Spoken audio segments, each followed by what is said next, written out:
The rip echoed louder than the airport chatter.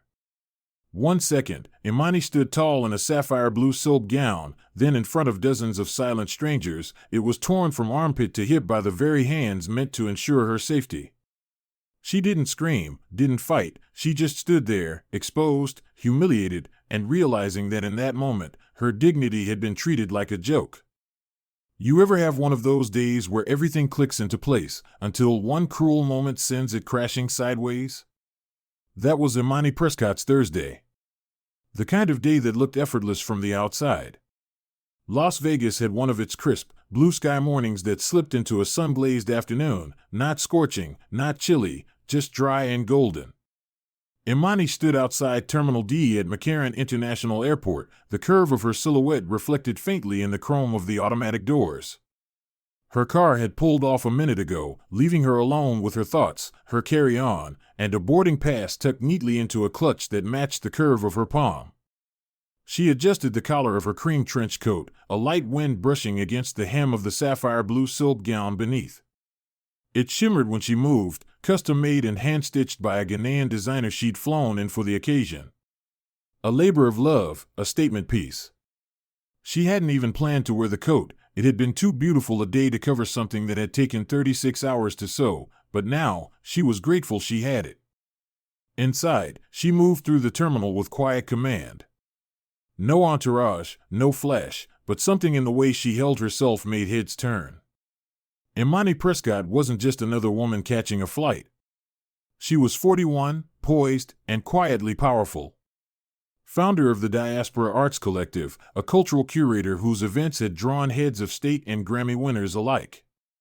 And she was on her way to deliver the keynote address at a philanthropic summit in San Francisco, an event that could unlock millions in support for underfunded black art institutions across the country. The moment mattered. The timing mattered. Everything had been planned to the hour. She just needed to get through security. The TSA line wasn't long. She presented her ID and boarding pass, smiled politely, stepped through the scanner, clean. That should have been it. She reached for her bag, already shifting mentally to her speech notes. Then a voice cut through. "Ma'am," sharp, smug, too loud. She turned. A young TSA agent, early 30s maybe, with a smirk that landed before his words did. His name badge read Malone. "We've got a random secondary screening." Imani blinked. "I already cleared the scanner."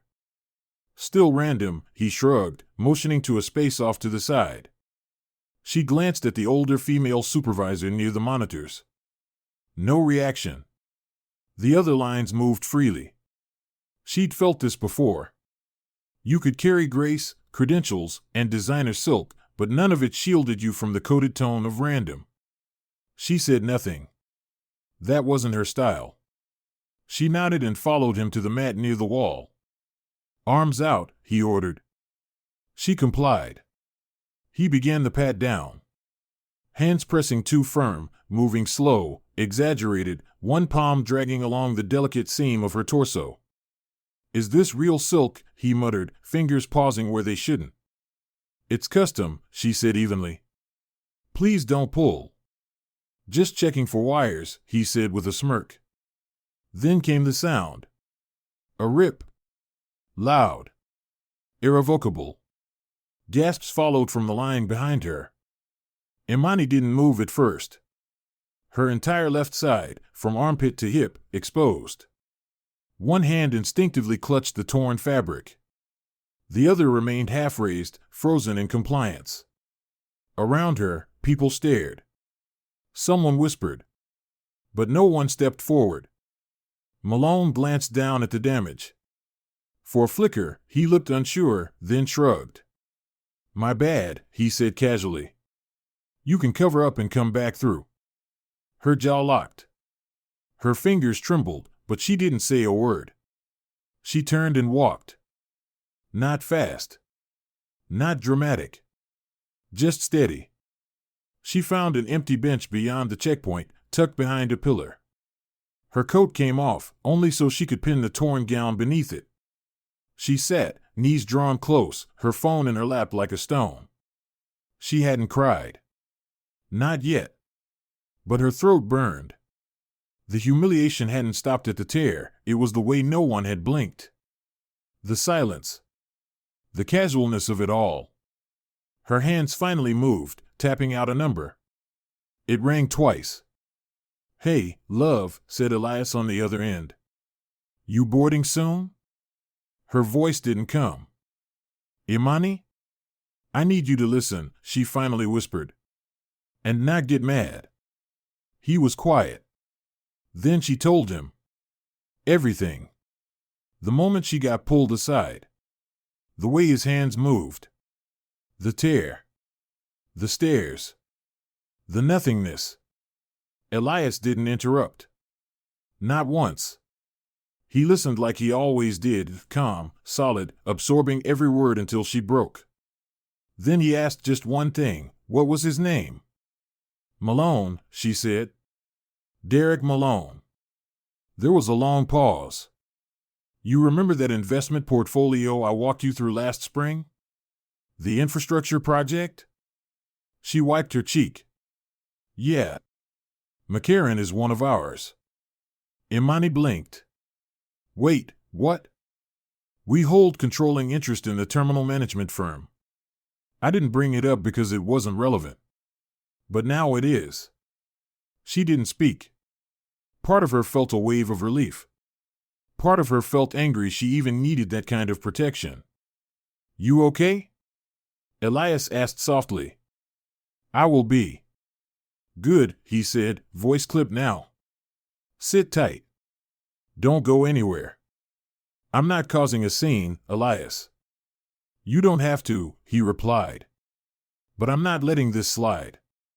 What she didn't know was that less than 15 minutes after that call, 3 internal officers at the terminal were already reviewing the live feed from security. Meanwhile, back near the TSA break room, Malone leaned against a vending machine, chuckling with another officer. "She was so dramatic," he snorted. "I barely tugged it. Probably fake anyway. Who wears that to an airport?" His colleague, older, uncomfortable, looked down. "They got cameras, you know." "Yeah, and half the footage gets wiped after a day," Malone said smugly. "No one's gonna care." He was wrong. A woman in a sleek black suit and DHS credentials stepped into the hallway. "Agent Malone," she said. "Come with me." The smile dropped. "This about that screening?" "Now, please."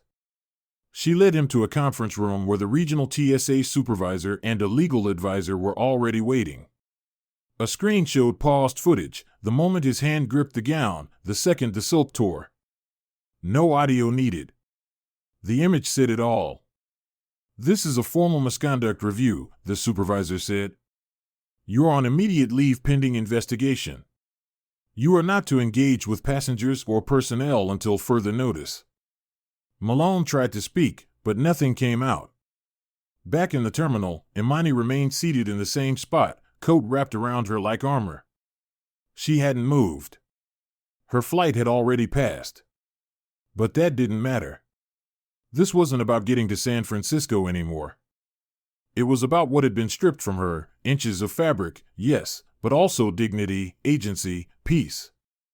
And somewhere between the rip and the silence, Imani Prescott decided she would not let it end like this. Not for herself. And not for the next woman. For days had passed, but Imani Prescott still felt the heat of that moment in her chest like a burn that refused to cool. The sound of the silk ripping echoed in her mind at night, louder than the murmurs in the line behind her, louder than the silence that followed. She hadn't cried, not in the terminal, not in the car, not even when she'd quietly slipped into a later flight that evening in yoga pants and an oversized hoodie from the airport gift shop. But she hadn't forgotten either. That kind of wound didn't heal in silence, it calcified into resolve. And now she was back. Not as a passenger, not in a gown, not in heels. Today, she walked through the McCarran administrative entrance in black sneakers, slacks, and a fitted blazer that said she had come for something other than an apology. Her hair was pulled into a sleek low bun, face bare of makeup, expression unreadable. There was no press. No entourage. Just her and a legal associate from Elias's firm walking quietly beside her, briefcase in hand but unopened. They didn't need documents to prove what had happened. The footage had already spoken louder than any paper ever could. The hallways were sterile, quiet. A few staff glanced up, some with recognition, others with curiosity, but no one said a word. At the end of the corridor was a small glass-walled conference room, blinds already drawn. Inside waited a regional TSA supervisor, 2 HR reps from airport operations, a union lawyer, and Derek Malone. He sat at the far side of the table, fidgeting with a pen between his fingers. He didn't recognize her at first. Gone was the flowing blue silk and effortless glamour. She looked like someone who belonged in a boardroom, not a boarding gate. But when she stepped inside and their eyes met, he froze. The color drained from his face. He knew. Imani sat down across from him, back straight, eyes steady. The HR director, a middle-aged woman in a tan pantsuit, cleared her throat and began the standard procedural language. This was a closed-door mediation. This meeting was not being recorded. All parties were here voluntarily, and so on. Imani didn't flinch. She didn't glance at her legal support. She didn't need anyone to speak for her. When they finished the formalities, she leaned forward, both hands flat on the table. "Let me make something clear," she said, her voice low but firm, measured. "I'm not here for an apology. I'm here because what happened wasn't just unprofessional, it was abusive. You took a moment where I complied fully, followed every rule, and turned it into an excuse to humiliate me. You didn't handle me like a person. You handled me like an object. You ripped open something valuable, yes, the gown, but also something much more important. My dignity." Malone opened his mouth, likely to offer the well-rehearsed lines someone had prepped him with, but Imani raised one hand. "Don't," she said sharply. "I don't want to hear excuses. You've had 4 days to think about what you did. I hope that's been enough." The room was silent. No one interrupted her. The air felt dense with the weight of her words. She turned toward the HR representative. "Here's what I'm asking for. I want an official misconduct report added to Officer Malone's employment file. I want a record that follows him, not just through TSA, but through any department that ever hires him again. And I want a new training protocol implemented at this airport, effective immediately. One that covers physical boundaries, gender sensitivity, and escalation procedures during secondary screenings. Because what happened to me wasn't a fluke. It was systemic. And if I hadn't had the connections I do, I'd just be another woman who got violated at a checkpoint and ignored afterward." The union rep shifted in his seat, clearly uneasy. The HR woman nodded slowly. "We've reviewed the footage thoroughly," she said. "And we agree that Officer Malone's behavior was unacceptable. The protocol updates are something we can put into motion, starting with internal briefings and retraining sessions." "And the record?" Imani asked. "It will be noted and flagged," said the supervisor, voice lower now. "Pending internal HR action, he is already suspended and restricted from interacting with the public." Malone finally spoke, voice hollow. "It wasn't personal. I wasn't trying to what?" Imani cut in. "To ruin my day? To undress me in front of strangers? To turn your boredom into my breakdown?" Her voice didn't rise. It didn't need to. It was surgical. Precise. You didn't think you'd be held accountable. That's the part that burns. You laughed about it. You joked about my dress, my body, like they were yours to toy with. You saw a black woman in something beautiful and decided you had the right to tear it down. And that's not just inappropriate, it's predatory." The supervisors didn't disagree. They couldn't. The footage was too clear. The smirk on Malone's face, the yank of the fabric, the moment the rip echoed through the checkpoint. No one had to imagine it. It was right there. "You trying to ruin my career?" Malone asked suddenly, bitterness leaking through now that he saw where this was going. Imani's eyes didn't move. "You did that yourself. Her legal rep didn't speak. He didn't have to. Imani had already won the room. When the meeting adjourned, no one stood to shake hands. Malone left first, flanked by his union rep, his steps stiff and quick like he was trying to escape a storm he hadn't expected to arrive. Imani gathered nothing, no folders, no notes. She simply stood, nodded once at the supervisors, and walked out. Elias was waiting in the car outside, parked in the far lot away from attention. When she opened the door and slid in, he looked over, unreadable. "How'd it go?" he asked. She stared forward for a moment, then buckled her seatbelt. "It was necessary." He nodded, then pulled out of the parking lot. Neither of them spoke until the airport had disappeared in the rearview mirror. That night, back home in their Las Vegas loft, the city lights buzzing outside their windows, a white envelope slid beneath their door. No return address. No markings. Just her name in faint script across the front. Inside was a short letter. Handwritten. No name at the bottom. Just, from someone who was there.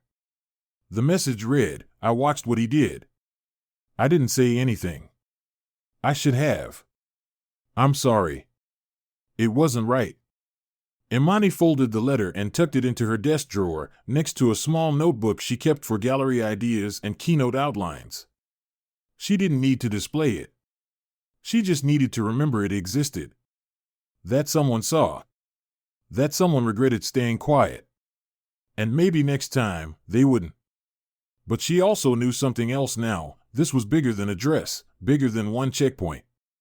It wasn't just about her anymore. It was about what came next. Because silence hadn't protected her. It had protected the problem. And she wasn't going to let it happen again. Some stories don't need to be shouted to be heard. After the meeting ended and Derek Malone was escorted from the building with a career in question and silence in his throat, Imani Prescott didn't rush to post anything on social media. She didn't walk out with a press team or sit down for interviews. There were no hashtags. No headlines. Just a quiet car ride home with Elias, her fingers loosely laced in her lap, her thoughts heavier than ever. She hadn't won. Not really. What she'd done was hold a line. Draw a boundary. Create a record where there hadn't been one before. And for now, that was enough. But it wasn't over. Not for her. Not for the hundreds of women who'd stood in TSA lines just like she had, feeling their bodies turned into checkpoints, their privacy handled like excess baggage. Imani knew the system hadn't been built to protect them. But maybe now it could be challenged. She started small. She reached out to a civil rights attorney she'd met years earlier during a foundation gala in Atlanta, someone who specialized in transit and traveler rights, someone with the right mix of fire and follow-through. From there, the circle grew. She brought in a quiet team of advocates from a grassroots nonprofit based in Oakland, a group that had been tracking unreported cases of misconduct at airports for nearly a decade. They didn't care about fame. They cared about change. Imani's name opened doors, but her experience gave weight to the mission. Together, they reviewed case files, collected testimonies, mapped out the common patterns, most of them eerily similar to her own. Women groped under the guise of inspection. Elderly travelers spoken down to, ridiculed. Immigrants pulled aside, their accents mocked. And all of it dismissed as standard procedure. So they built something better. A set of policy proposals designed not for show, but for systems, body cams for TSA officers during secondary screenings, mandatory reporting of complaints with unfiltered access, and a third-party oversight committee at major airports. Real accountability. Real data. Real change. Imani didn't stand in front of microphones. She stood behind the architects of reform. In rooms that mattered. With the right voices at the table. And though her name was rarely mentioned publicly, the people who needed to know did. Within weeks, TSA headquarters approved pilot programs for new secondary screening protocols at 5 major airports, including McCarran. The language was clinical in the internal memo, updated sensitivity guidelines, revised training rollout, but Imani recognized the heartbeat behind it. It wasn't her alone.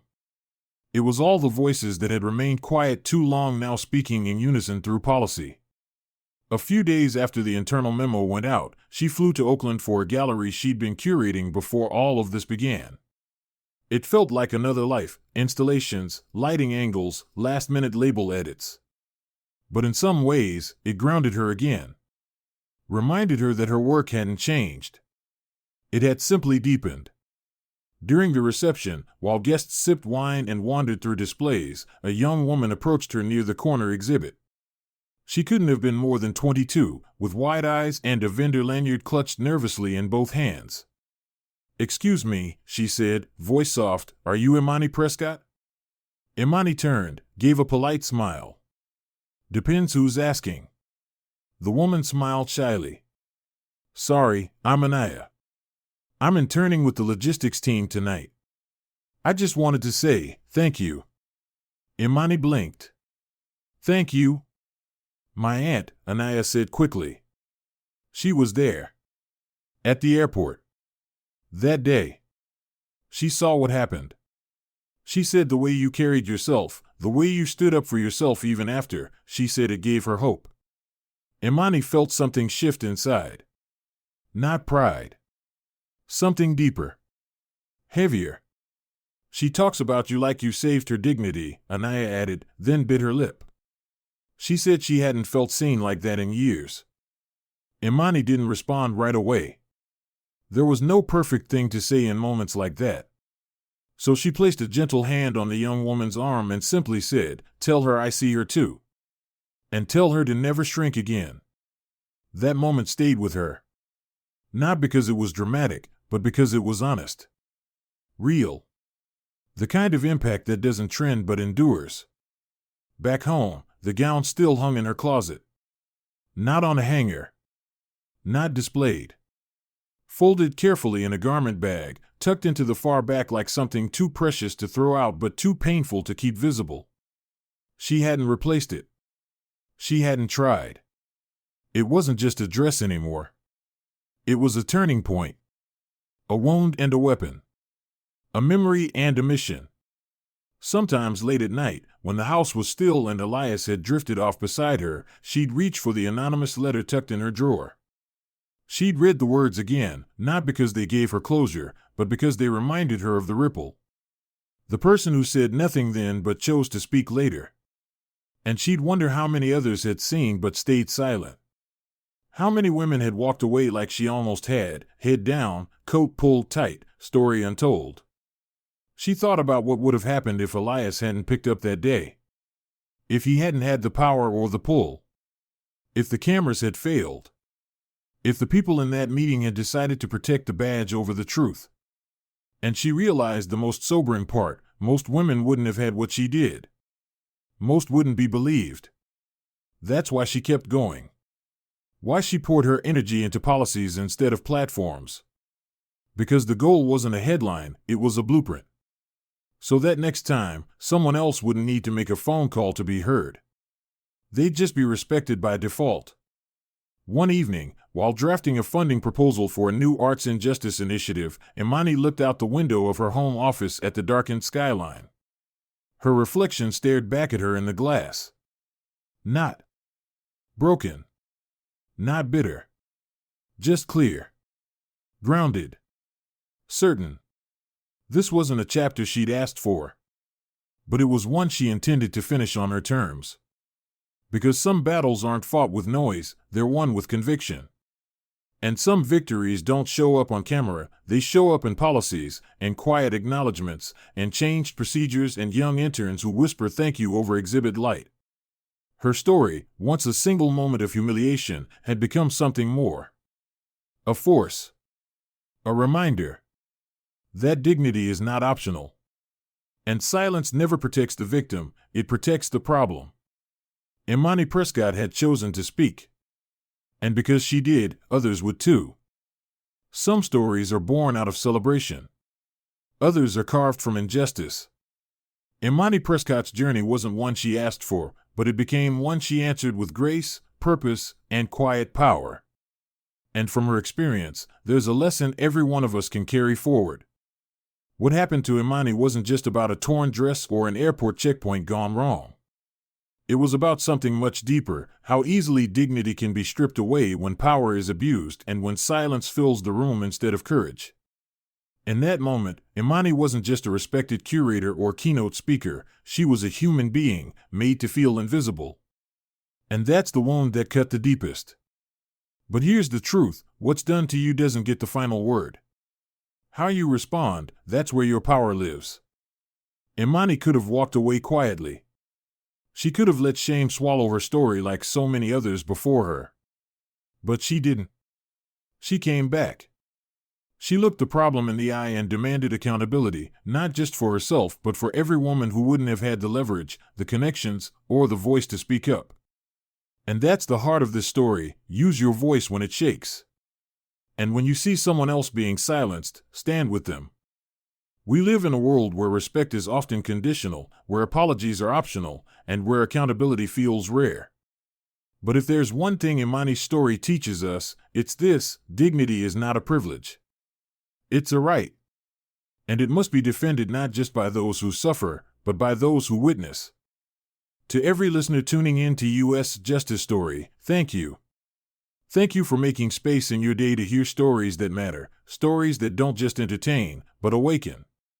Whether you've experienced something like Imani or you've stood silently when someone else did, we hope her story stirs something within you. The kind of something that doesn't fade when the video ends. And if it has, we ask this: share it. Reflect on it.